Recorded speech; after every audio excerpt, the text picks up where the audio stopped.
Bienvenidos donde quiera que estén. Soy Marcelo Birmacher. Esto es 15 minutos.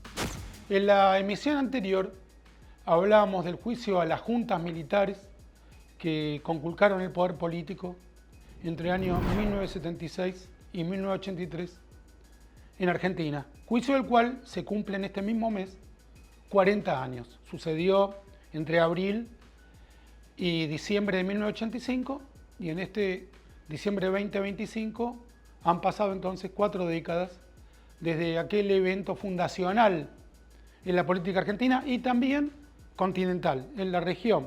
No volvió a haber nada semejante ni existía algún precedente al respecto y como bien señalamos en la emisión anterior. ¿Con qué podemos compararlo de otros fenómenos latinoamericanos? No hubo en el caso de Pinochet, el dictador chileno, que conculcó el poder entre el 73 y el 89, o la dictadura uruguaya de entre el 73 y el 85.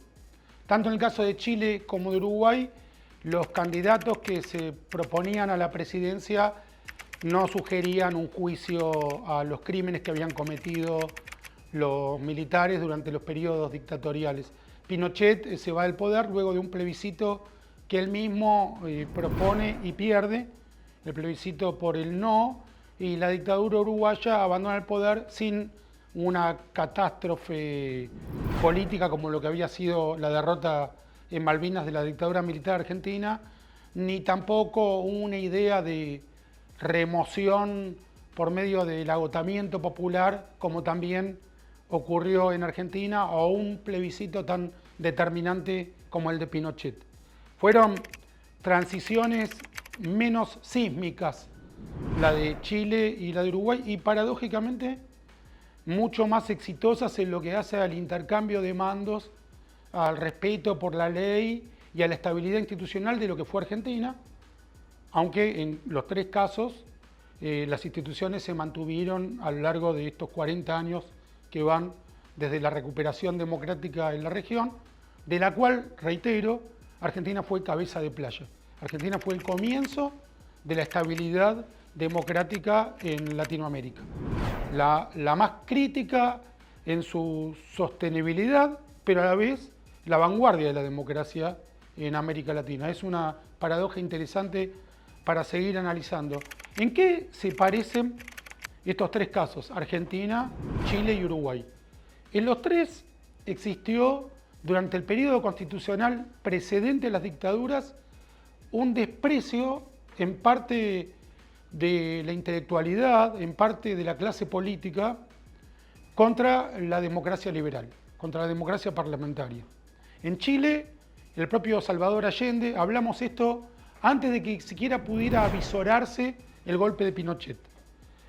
Había un coqueteo con los regímenes marxistas.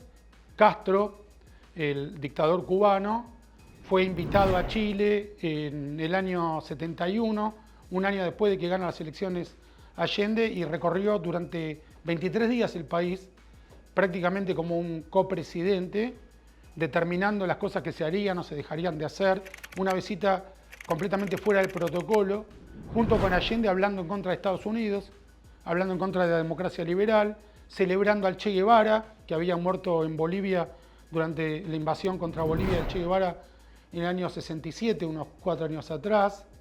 El propio Allende le da un reportaje a Regis Debray, un periodista patético francés, también guevarista, que también había acompañado al Che Guevara en su invasión de Bolivia, diciendo que él se siente identificado con el régimen Allende, ¿no?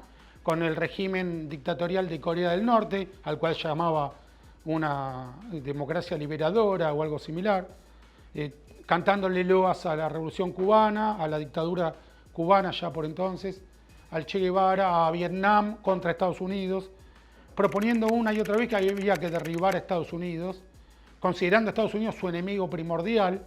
Todo esto Allende, electo legalmente en Chile, pero su discurso era un discurso antidemocrático. No sus acciones, que respetó la legalidad hasta que fue depuesto violentamente por Pinochet el 11 de septiembre de 1973.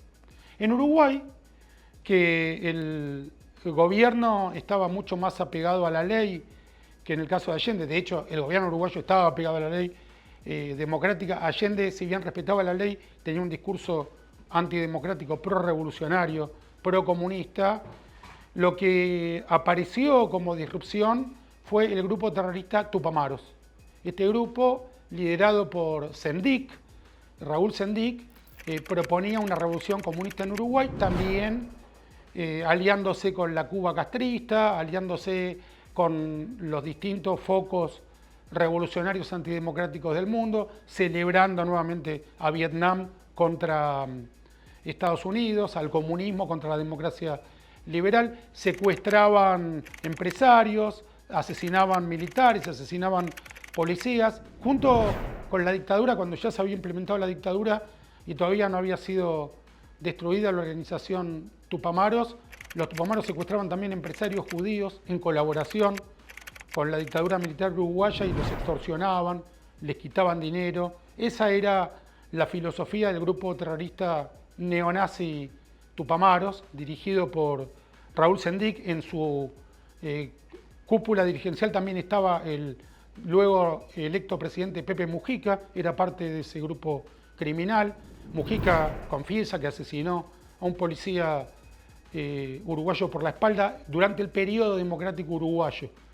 Y había artistas, escritores, Mario Benedetti, Daniel Biglietti, muy relevantes artistas uruguayos, con cierto eco en las clases universitarias, intelectuales, en algún sector político, que estaban en contra de la democracia parlamentaria, la consideraban un régimen retrógrado, un régimen aburrido.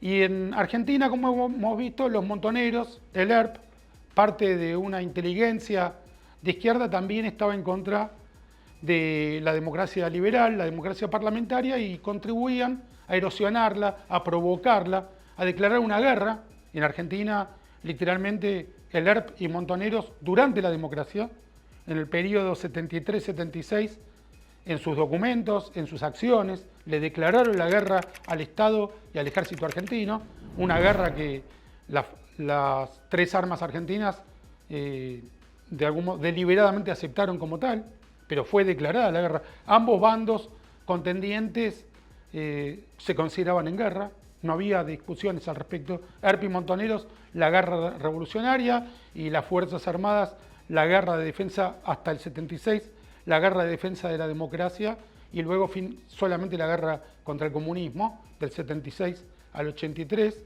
denominada por ambas partes como guerra, sin discusión al respecto. Entonces, estas organizaciones guerrilleras y algún pozo en el sentido de contexto, de empatía, de sectores de la intelectualidad, del arte, del periodismo, fueron denigrando nuestro sistema de convivencia hasta acabar en o guerras o episodios repetidos de violencia y las consecuentes dictaduras que llegaron hasta principios de los años 80. Una vez que triunfó la democracia, la cabeza de playa democrática que se inició en Argentina y se extendió a todo el continente, hoy solo quedan 3 dictaduras en la región: Cuba, Venezuela y Nicaragua. Bolivia parece haber retomado el camino de la democracia liberal. Se inició el debate por cómo narrar la historia. Vamos acá nuevamente, a partir de que estamos cumpliendo 40 años del juicio a las juntas, a retomar la retrospectiva histórica del juicio a las juntas, el sentido y el debate sobre cómo se narra. En el 85, cuando se sentenció a las juntas y también a las cúpulas guerrilleras, se entendía que aún cuando Montoneros y el ERP habían ejecutado crímenes indiscutiblemente malvados, más allá de cualquier justificación política o de cualquier naturaleza, también entendía el pueblo argentino que para reprimir esa criminalidad había que aplicar la ley, que las violaciones de prisioneras indefensas, la apropiación de niños, la tortura, el asesinato a mansalva, no la muerte en combate, sino el asesinato masivo de prisioneros indefensos, no podía ser la forma de represión del terrorismo. Y que la Argentina, su pueblo, no iba a permitir que se reprimiera transgrediendo de manera sistemática la ley. Ese fue el consenso que se alcanzó desde la recuperación democrática hasta la sentencia contra los jefes de la dictadura militar y los jefes de la guerrilla terrorista, que fueron juzgados no casualmente al mismo tiempo y recibieron las respectivas penas por sus crímenes. Pero tras el ascenso del kirchnerismo, en el año 2003, el enfoque cambió radicalmente desde el Estado dirigido por el kirchnerismo. Y se empezó a considerar que los criminales terroristas como Montoneros y ERP habían estado justificados por las circunstancias y que lo que se había debatido no era si se habían violado los derechos humanos, sino qué sistema imperaba. Que el golpe de Estado del 76 se había hecho únicamente para imponer un sistema económico liberal y que las cúpulas guerrilleras terroristas habían luchado por un sistema de justicia social o de mayor equidad en la distribución del ingreso bruto interno. Esto es un disparate, porque dentro de la dictadura militar existían posturas económicas asociadas al liberalismo, como la de Martínez de Hoz, declarado ministro de Economía por Jorge Rafael Videla, o miradas o bien esotéricas de la economía, como la de Macera, que las explicitaba en su diario Convicción, en el que participaban muchísimos izquierdistas, ex montoneros o montoneros que colaboraban con Macera, o el propio Galtieri, que podía oscilar entre una economía liberal o una economía populista. No había una determinación económica más allá del proyecto de encumbrarse en el poder, que también algunos de los integrantes de la dictadura pensaban soltar el poder cuando vieran una situación más equilibrada y otros querían eternizarse en el poder. Pero del mismo modo que había distintos proyectos políticos dentro de la dictadura militar, también había distintos proyectos económicos. El proyecto económico liberal o asociado con el liberalismo no era un dogma de la dictadura militar argentina, era un instrumento más. Y lo que el pueblo argentino había juzgado, liderado por Raúl Alfonsín, era que cualquiera fuera nuestro proyecto económico político, debía dirimirse por medio de las elecciones, por medio de la discusión democrática y de la convivencia pacífica. Ese fue el legado y la intención y el propósito del juicio a las juntas y el juicio a las cúpulas guerrilleras. El kirchnerismo a lo largo de 20 años intentó profanar, pervertir este legado original. Ya no era, reitero, que todos teníamos que acoplarnos alrededor de la idea de derechos humanos, de convivencia pacífica y de democracia, sino que los montoneros habían tenido razón, según el kirchnerismo, pero habían sido derrotados, y la dictadura quería implantar el neoliberalismo y había coyunturalmente triunfado. Esa lectura la inventó el kirchnerismo, esa lectura no devenía del juicio a las juntas, y esa misma lectura fue derrotada en el año 2015, cuando gana las elecciones Mauricio Macri, pero dentro del propio gobierno de Macri todavía había contradicciones al respecto. Por ejemplo, en la provincia de Buenos Aires, la gobernadora Vidal obligaba a mentir la cifra de 30.000 desaparecidos, que nunca se comprobó ni histórica ni de ningún modo aritmético razonable, y era una obligación legal mentir esa cifra, y fue definitivamente derrotada por el pueblo argentino ese intento de reconversión del sentido del juicio a las juntas con el triunfo de Javier Milei en 2023, hace ahora 2 años.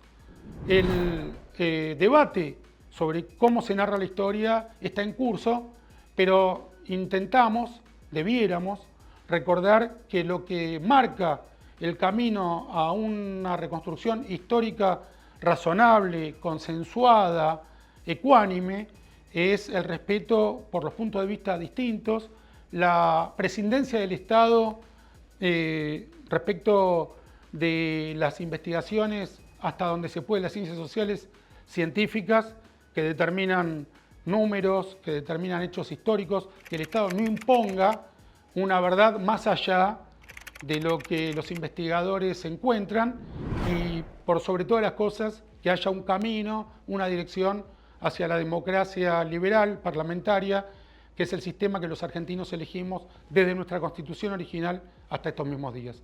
Esto ha sido 15 minutos. Soy Marcelo Birmacher. Hasta la próxima emisión.